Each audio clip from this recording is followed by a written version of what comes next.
Hello and welcome to the debate. I'm your host Sana Maqbool with you at PTV World. In today's show, we will once again review a Prime Minister's visit to China and of course the kind of agenda items that are going to be part of the discussion and of course what we expect to come out of this visit. This is a very important visit of the Prime Minister. A high-level delegation is also accompanying the Prime Minister to China. He's going to be there from the 3rd to the 6th of February. He will also be attending the opening ceremony of the Winter Olympics in Beijing, expressing solidarity with all-time friend China. And of course, on the sidelines, there will be discussions on bilateral agreements. A number of MOUs are also expected to be signed. And with that, one-on-one meetings of the Prime Minister with the Chinese President and Prime Minister are also going to be held. A number of issues are going to come under discussion, which include CPEC, other economic interests, activities and projects, regional peace and security with particular reference to Afghanistan as well, and of course many other issues to strengthen the relationship between Pakistan and China. We'll explore all of this in further detail in the show today and see what can possibly come out of this visit and what do we hope for. We will also be taking a look at a story from India where once again we have seen that the Indian regime continues to disappoint many of its own citizens as well as people from other religions, even though they keep talking about religious freedom and equality. India has declined a visit to Pakistani pilgrims who planned to go there as a part of the Urs of Khwaja Moinuddin Chishti in Ajmer. This was from the 3rd to the 14th of February. Unfortunately, these visas were declined at the last minute, even though all the requirements from the Indian embassy and the standard procedures that were meant to be followed were actually followed as well. And this led to much dismay to a lot of people who came from all parts of the country to go and visit India. This, of course, is nothing new coming in from the Indian side with regards to how they treat people, particularly Muslims, Pakistanis, and anybody they don't really care much about. But of course, what it means in terms of our relations, in terms of international norms and practices, we'll explore that in further detail in the show. As you can see, I have been joined by Faisal and Farrukh Pitafi in the show today. As usual, thank you very much, gentlemen, for being with us. And of course, for our topics, both of our segments, we will be joined by experts online as well. And I'll introduce them as soon as they have joined us in the debate. With regards to, of course, the first visit, we have been joined by Ambassador Najmuddin Sheikh, who's also Pakistan's former Foreign Secretary. Thank you very much for joining us. And we have also been joined by Professor Shai Xiaoqing, who's the Director of Center for Pakistani Studies, China University of Geosciences. I hope I took your name correctly. Unfortunately, we haven't been joined by Ms. Xiaoqing. Hopefully, she will be joining us very soon. But I'll start off with you, Mr. Ambassador. When we speak about, of course, the visit to China by the Prime Minister and a high-level delegation, this is, of course, a visit to a friendly country, a country we have always had a strong relationship with and very positive strategic ties as well, along with our bilateral engagements. Out of all of the things that we know are going to be under discussion in terms of our economic progress, in terms of bilateral agreements, CPEC, regional peace and security, which areas do you think are the most important ones to come under discussion between the Prime Minister and the Chinese side?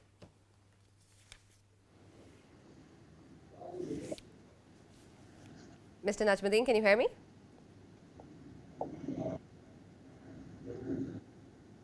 Ambassador Sheikh, can you hear us, sir?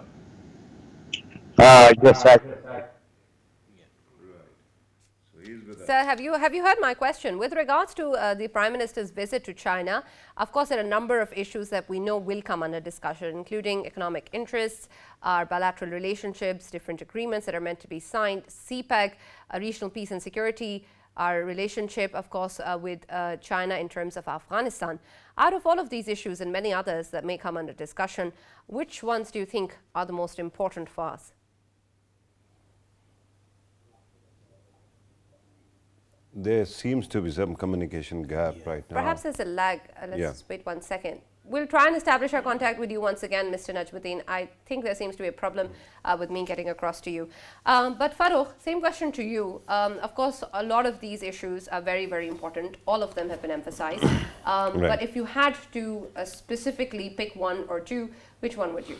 Number one, it is about solidarity. We know that the US actually boycotted the Winter Olympics, and we know that a lot of sportsmen were being asked by their governments not to go there. And India is perpetually propagating against China.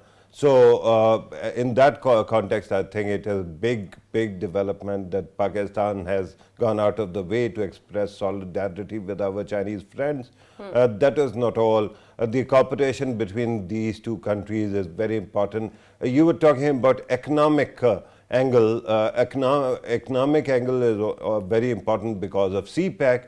But the cooperation between the two countries has always been multi-layered, it is nuanced, and it has many dimensions. So I'm hoping that in coming days we are going to see a lot of developments from cooperation between the two countries, right from fighting against xenophobia that is sweeping the West to culture participation and exchanges and economic support as well. Right. Faisal, an interesting question for you with regards to what Rahul Gandhi has spoken about yesterday, saying that Modi regime's policies is what resulted in Pakistan and China getting closer. I was, of course, under the impression that we are already very close. Could it be true that Modi regime's policies have had an impact of doing so? Sana, there is an impact, but you are very right about it. I think it has nothing to do with whatever has happened in Galwan. Pakistan and China, they have always enjoyed brotherly relations. And I think there is no doubt about it, and the whole world knows about it. And CPEC is something which was a long thought of process, and through that, it just turned out to be that it can be liquidated, and it is being done right now. And if we look at the the way Rahul Gandhi has mentioned, I think it has everything to do with India, because India is facing two front right now, which is actually scaring India. And BJP might not understand it better, but if it comes to Congress is a party that has actually a history of this conflict, and they know it better, that where they are standing right now, because they can't do nothing about China, and China is calling the territories of Arunachal Pradesh as their own territory. There are 16 different names they have given to different places, and they call them as their own territory. 7 sisters. And 7 sisters as well. There is trouble. Okay. And Eastern Ladakh, obviously 38,000 square kilometers, they have already occupied there. Right. They have called it their own land. But to me, I think, Sana, I just wanted to add something else. This visit is very important. Why I say this? Because for 2 consecutive years, it's not about Pakistan, it's not about China, it's about the whole world. If we look at the trade, it wasn't taking place in full swing, but as now the world is reviving itself after the COVID, so I think this visit is going to be the key for the coming days, and that is why, I mean, when we see Prime Minister going there, he has renewed ideas which he wants to discuss it Absolutely. there. Very quickly, before you go to the guest, I know you have to go. Let me compliment you for a very good question and ask you to actually let me also later on, after your guest has spoken, to comment on this as well. Why not? Ambassador Najmuddin Sheikh has joined us once again in the debate, and I hope this time around you can hear me. I can hear you. Yeah. Great. Yes, I can. Good to hear you. So with regards to, of course, the way that we see the importance of this visit is, of course, there in terms of our economic interests and CPEC and the rest of the issues that are going to come under discussion. And our relationship to China has always been very important. So perhaps we know that there is a strong bilateral and trade relationship that already exists or can actually exist in the future as well. And we've already had so many MOUs in the past as well, and so many ways that both of us are on the same page. What would be the concrete outcomes that we expect from this visit? What can be some real tangible take-homes that we can get from this visit? Well, to my mind, Prime Minister Imran Khan has taken a very strong delegation with him. And I'm assuming that that strong delegation is going to go beyond what has been stated unofficially, but certainly reflecting the desire of the Pakistan side that China extend further credit to Pakistan and deposit $3 billion to strengthen our foreign exchange reserves.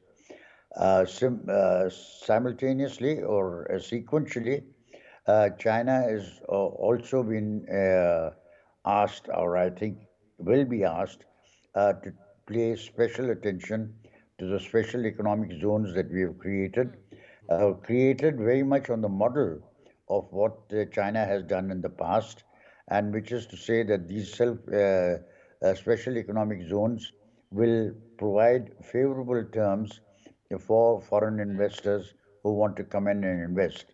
I anticipate that some of the American firms which are working in China will see their subsidiaries look at this possibility alongside with the Chinese firms to see whether this can be developed further. On the defense Right. side, I think that what we will see, hopefully, is that China and Pakistan will jointly investigate and agree upon the terms and conditions on which the plane that we have developed jointly can be sold to countries that have expressed an interest, in which there's Nigeria, also Argentina, and that if these planes are to be sold, then what would be the terms and conditions, and what would be the share of the production that is taking Absolutely. place in Pakistan and Very that is sold important in points. India. Let me just quickly also welcome in the show Professor Shai Xiaoqing, who is the director of Center for Pakistan Studies, China University of Geosciences.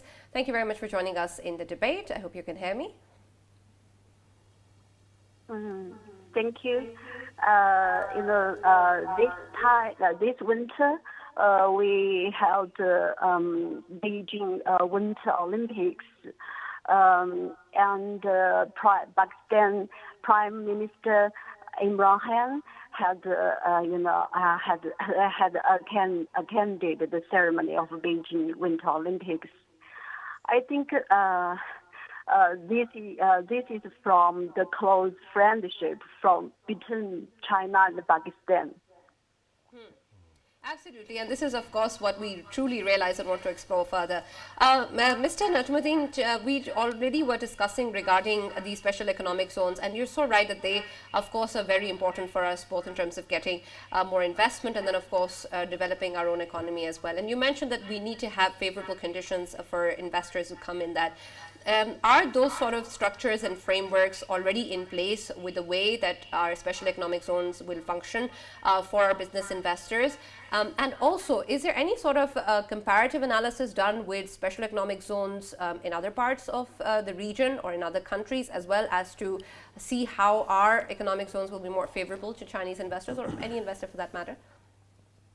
Well, really, that is, I hope what Prime Minister Imran Khan will be able to dwell upon while he is in China, because the special economic zones, I think, have been designed on the model, as I said earlier, of the Chinese model that used special economic zones to promote investment from all over the world, and whether we have been able to emulate that properly in terms of providing the facilities that these special economic zones need. Now, this is something that I hope that Prime Minister Imran Khan and his team are taking with them, explaining what is going to be available in Dabeji, what is going to be available in Lalpur, and Faisalabad, and frankly, to be able to say that these are one window operations, and that this one window operation will work if there is application for that. Similarly, I think we will want Prime Minister Imran Khan will want to clear up the uh, question of what is required in order to strengthen our railways and to make the Connectivity. MLB work, because what we need is ML1, yeah. to have greater transport done by the railway rather than by truckers, because the Right. truckers are essentially a much more expensive proposition. And Prime Minister Imran Khan seems intent on helping to break the mafia that Right. truckers represent in Pakistan. So Absolutely. he has. Ambassador Sheikh, you have served at the highest position in Pakistan Foreign Office. Let me request you to solve this puzzle for me. Pakistan and China have a long history of working together. We are sitting practically next to each other. And yet, there seems to be ignorance about Chinese culture in my own country. I want to understand that while China is creating and opening Confucius institutes all over the world, why is it that the two countries have not been able to study or educate themselves about each other's culture? That is one, sir. The second aspect is about FTA. Pakistan and China have signed FTA. Pakistan wants to export a lot of goods to China, and China is a humongous market. But we don't seem to have that kind of diversity of products. How to actually improve upon that, sir? Well, I don't think that that is entirely accurate, because I think that now the Confucian institutes are working in Pakistan. Yeah, but There's one in culture. Karachi, there is one in Lahore, and that these a very large number of Chinese students are learning Urdu and learning regional languages in Pakistan, both in China and in Pakistan. Second, we have a large number of students now who are learning Chinese, and Chinese is now a favored language in terms of the choices offered, because I think Pakistani students realize that that Pakistan's future and economic development is very much linked with China, and that therefore those who are fluent in China will have greater number of job opportunities. So I don't think that obviously it can be much larger, but the number that is already engaged in learning Chinese and in learning Chinese that is both spoken and written is growing, and I'm sure will grow further, both for students studying in China and students studying at the Confucius Institutes in Right, and Pakistan. perhaps that's where we can also involve Professor Xiaoqing in the discussion. You, of course, are the director for the Center of Pakistani Studies in China, and perhaps you can also give us a better understanding of how much more can we develop a cultural understanding between the two countries, and what sort of a response is there in terms of our Chinese students looking at different ways that they study Pakistan. And of course, regarding cultural exposure as well, you have a humongous entertainment industry. Perhaps Pakistan can benefit from that. Pakistan has a bustling industry as well. So perhaps there can be more exchanges. Yes, certainly there can be more exchanges. Yeah. All Professor Xiaoqing would like to add something? Yeah, yeah. Thank you. We know our two countries have always formally support with each other, and when we are mostly in need. So these years, under the framework of CPAC, China government has provided provided huge money to support Pakistani students to study in China, and provide them full scholarship from China central government. And this scholarship has supported a lot of Pakistani students to study in China, very top different universities.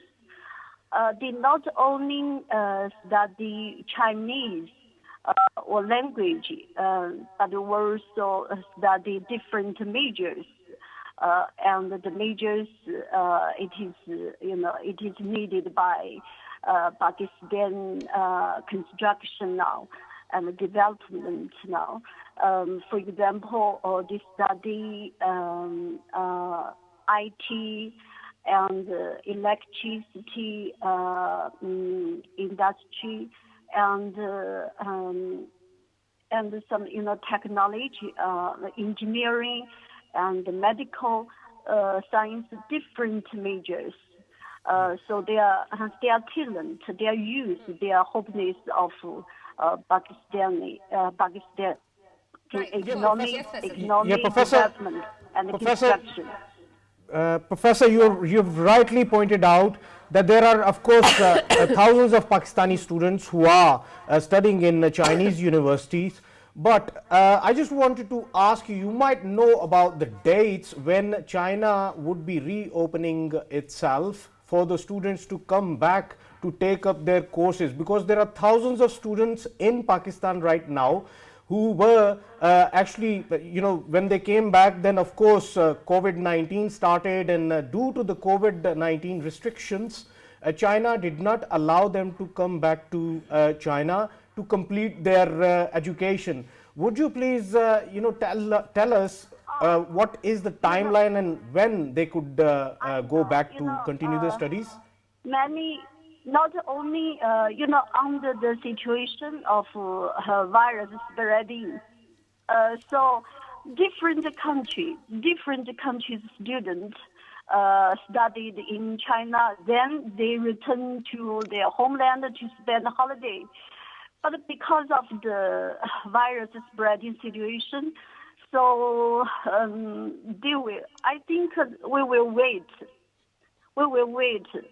So when the situation gets better, I believe government will inform them to return China to study continually. Any idea when could it be possible? I think very soon, not too far, I believe, Well, that because is of the course situation the hope. is getting better and better. That is the hope, of course. Ambassador Najmuddin, with regards to, of course, our prime ministers and the high-level delegations' visit to China, another very important aspect that the National Security Advisor also spoke about is to talk about ways that Pakistan and China can work together in terms of improving peace and stability in Afghanistan, particularly in terms of ending terrorism. How do you see moving forward the ways in which China and Pakistan can collaborate further in this regard? Well, let me first just say a word about my own perception of Okay. what are the difficulties with regard to the return of Pakistani students to China.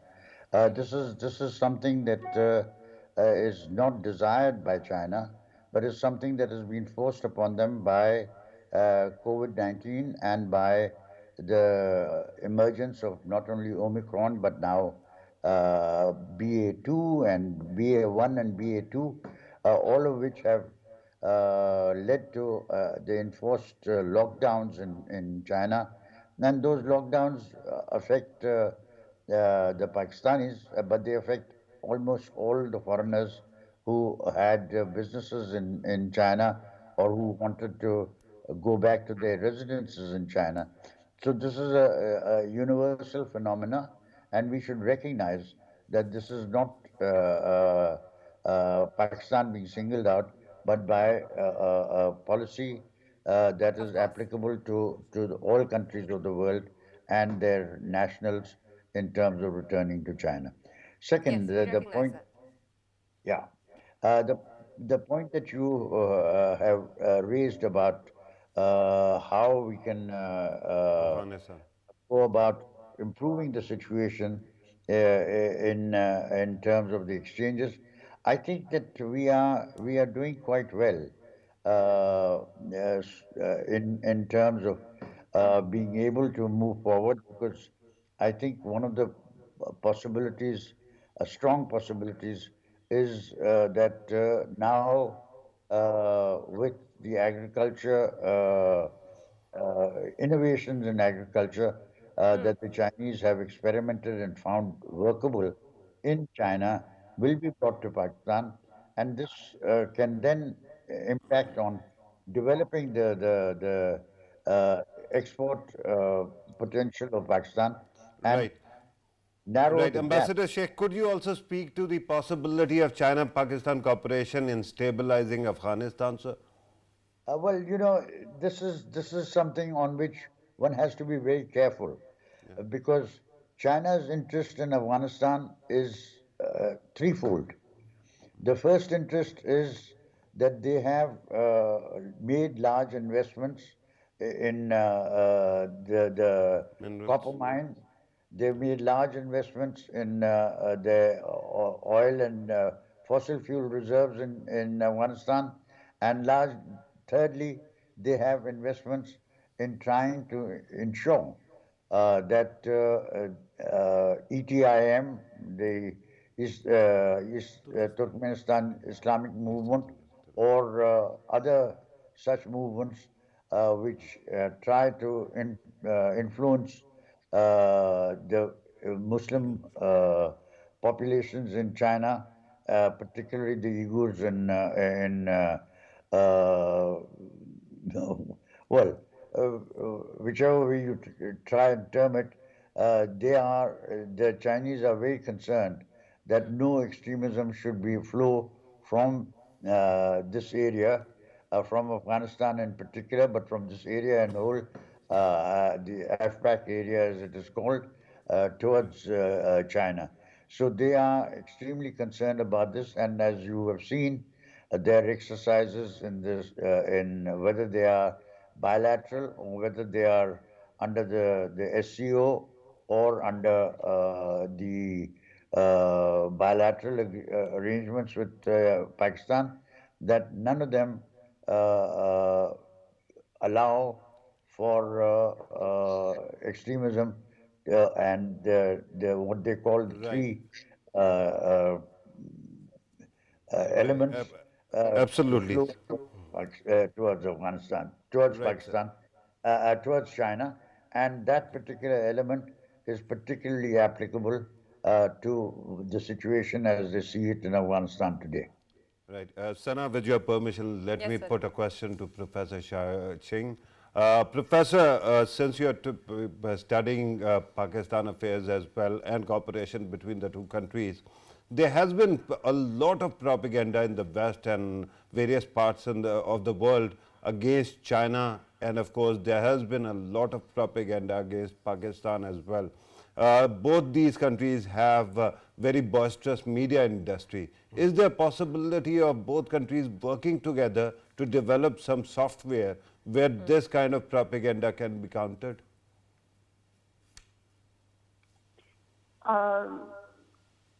Sorry, pardon, because of the web speed. So please ask me the question simply. Right. Let me repeat my question.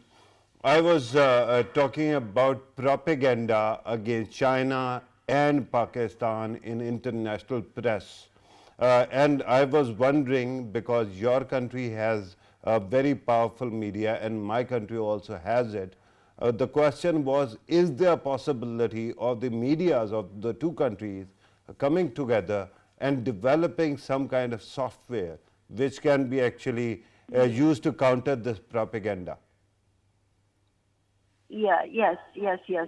Hopefully, I think I know China, Pakistan in the field of software has lots of scholars working there and very high level. China is also very developed in this field. Hopefully, we will cooperation in this field in the future. This is a very good idea, and I also hope in the next in the new stage Pakistan should develop special economic zones and to make preferential policies to attract more Chinese enterprises to invest in Pakistan, to cooperate in this field, to cooperate in the field of software. Definitely. Indeed, I indeed. think. Ambassador Najmuddin, Yeah. my last question to you before we conclude this segment would be with regards to, of course, a lot of things that we also need to be doing in terms of facilitating our businessmen and our investors in Pakistan. There's a lot that can be done on that front as well.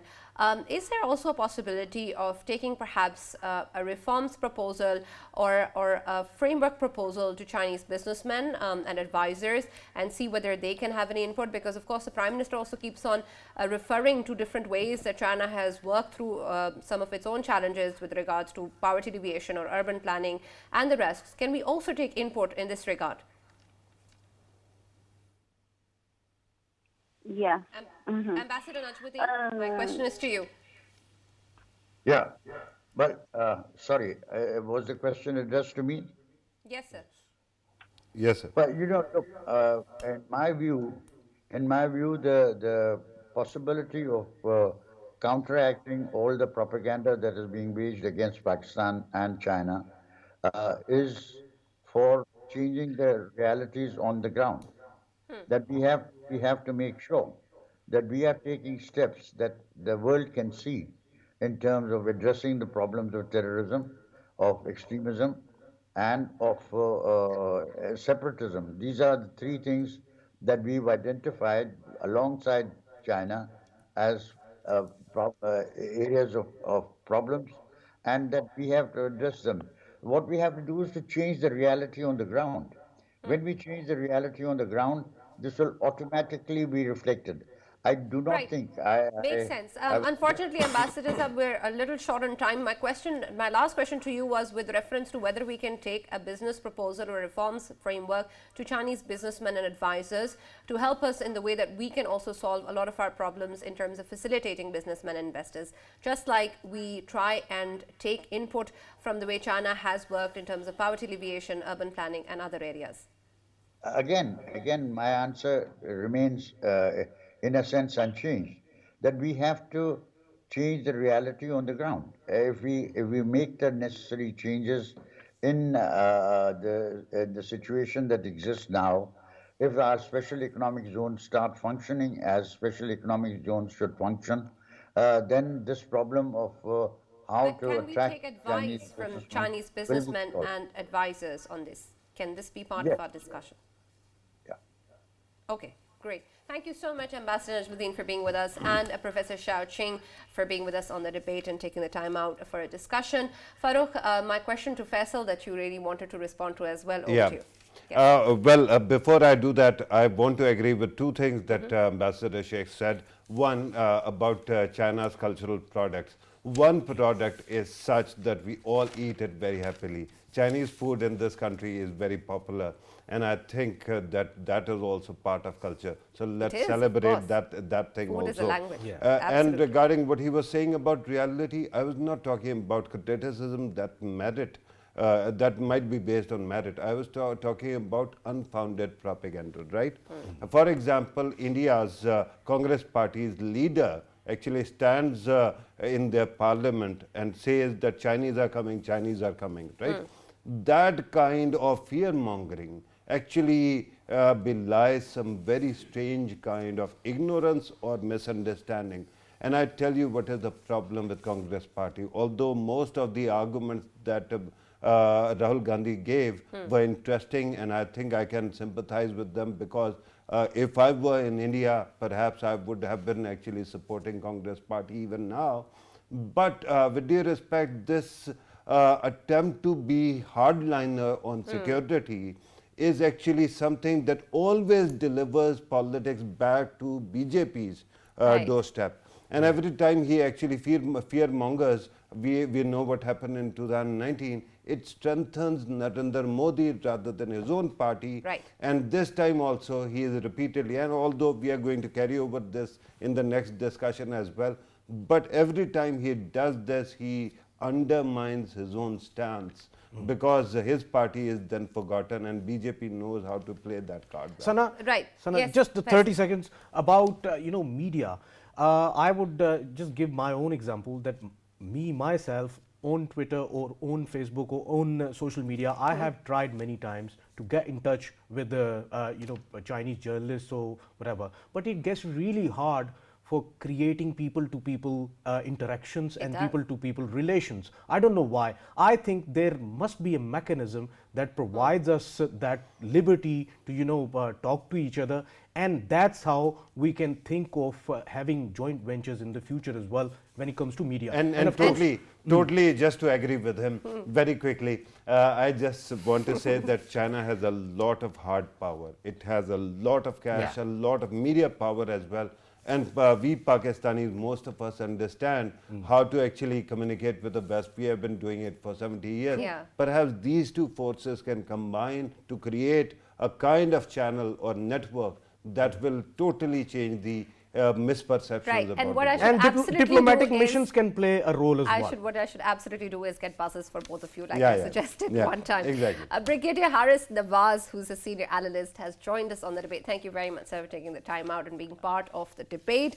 With reference to what is going on in India, of course, this is nothing new with the way that the Indian regime responds to such issues. Once again, India has acted the way it has always acted. It has refused visas to pilgrims, the Pakistani pilgrims that went to go to India to visit the Urs of Khwaja Moinuddin Chishti in Ajmer, and that too last minute, citing COVID-19 concerns. Even though the requirements from the Indian embassy and all the standard procedures that they required were actually followed. And COVID, in fact, has hit the entire world, not just India. And within the same time frame, Pakistan had issued visas to Hindus and Sikh pilgrims who have come to the country. With reference to the way that the Indian regime can justify the way they have acted in terms of their refusal to Pakistani pilgrims, how can we see this sort of justification in terms of COVID-19? Can they actually get away with just saying that this is something that has been denied because of COVID-19, even though whatever requirement they had in place were fulfilled? I think they were all clumsy grounds. They have no reasons. And the reasons are very clear. Let me tell you one thing. The government of Pakistan have no problem. Indians coming to Pakistan, and of course with completing all the formalities, they get visa, they can go all over and we support everyone. Sikhs keep coming. Recently in 1st January to 4th January, 200 people had come and they have gone to all the pilgrimages, of course, the temples, and Pakistan allowed it. There was COVID-19 problems also.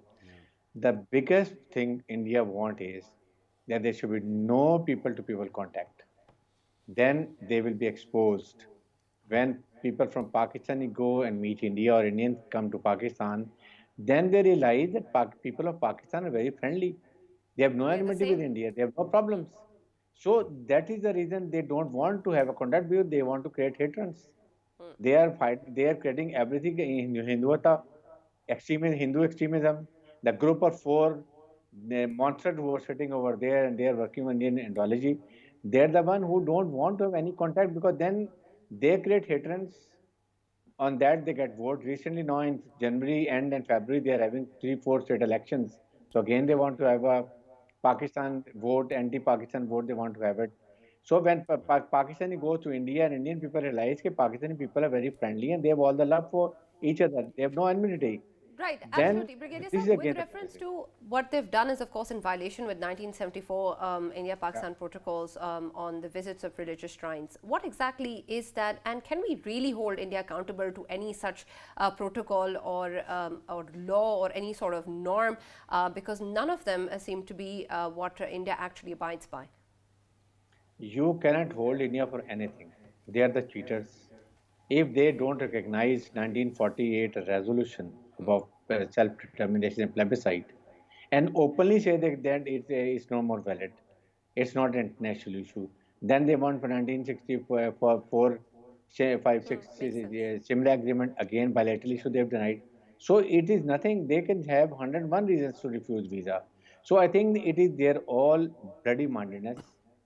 They don't want people to people contact should be there, and but they want government to government contact definitely now these days. Then Pakistan has laid conditions. First finish 370, then of course 35A, and then we create conducive environment, talk it out. Otherwise, they want to talk so that its occupation become legitimized. So these are the factors. Pakistan has to behave now like a sovereign state. If they are not giving visas to Pakistani, but we should not stop giving visas to Indian who want to visit Pakistan pilgrims, because that is the right sense. Only then let the people embarrass, let the Indian government embarrass, let the world know that Pakistan is a modern country. We have laid no restriction on anyone. Indian are the one who has a bloody mind. Their group of four, that means Rajnath Singh, Ajit Javal, and Amit Shah, and of course Narendra Modi, they are the one who is creating it, and that's why they are strengthening their government. They have created hatred, they have created fear, scaring Muslims, getting their votes. So they have very clear policy, and they are going openly for that, because America need India for China and Pakistan and South China Sea. So they're ignoring everything along with beside other economic interests. So Right, that's a fact. absolutely. Faisal Yeah. had a question. Yeah, Brigadier Harris, I wanted to make a statement, and I wanted your comments, and I just wanted to know what do you say about this. To me, I think in today's India, a de facto capital city of India is Nagpur rather than New Delhi, because Nagpur happens to be birthplace of RSS. And whenever we talk about the religious affairs, of course, New Delhi has nothing to do with this. Of course, Nagpur would be playing the key role. So to me, I think it's all about Nagpur now. What would you say about this, sir? You see, today India is being controlled by RRS, and RRS is headquartered in Nagpur. Indian government, federal government in New Delhi is ineffective. They look towards that because that's a fascist government. They were Nazi visionary thing. And the day Narendra Modi went to Israel, first time Indian Prime Minister ever went over there. So they got lead from them how they behave with Palestinians. So they started behaving like Kashmiri like that. So everything is being controlled over there. Indian government is now ineffective. RRS is very effective, whatever they say, because these four people are the followers of RRS vision. So that's the problem. So they're not pushed, whether they're in New Delhi or they're sitting in Nagpur, that they look toward that thing because they are fanatics. They can do anything. They can kill Muslims, they can kill Dalits, minorities, Christians, Sikhs, and of course, there are so many movements are over there. They have to be ruthless to control. That's what it's doing. But Right, when you Brigadier Harris, since you actually brought up Nazi influence, let me ask you something very interesting that happened a few years ago when head of RSS actually made a statement that Indian Army cannot mobilize in time and it cannot train people in less than 2 years, but we can train our people within weeks, and then instead of doing it, you can always ask us to defend India. Don't you think that it actually reminds everyone of what Nazis actually tried to do with the SR and SS, SS Brigade. both? absolutely, this is what has happened. They're following the same vision. They're following the same tradition, and they are strictly following it. They are training their people. You think this in Kashmir, the police force that had gone there, they are actually Gundas in uniform of RRS, and they are creating terrorism and harassment, and then And of they course they're salute as destroying well. their thing. So that's the thing, and I think this clear to everyone. Everyone knows. The European countries know, USA know, but the only thing is they look toward the other side because their own interests. But I think it is very unfair. United Nations has gone very ineffective. Why it was made? Could it deliver? Nothing. No resolutions have been passed. No conflicts have been removed, and nothing has happened. They just to the policy of the big powers. So that is what is happening in India or India. But I still feel if Soviet Union with so much military might and so much atomic power, it can break into 15 states. I can assure you with so many unselect movements, with Right. Kashmiris, Sikhs, minorities, Dalits, Right, India's absolutely. breakup is right in Brigadier front of Sahab, us. I actually brought up the stormtroopers for one reason that that actually forced the German army to concede to Hitler.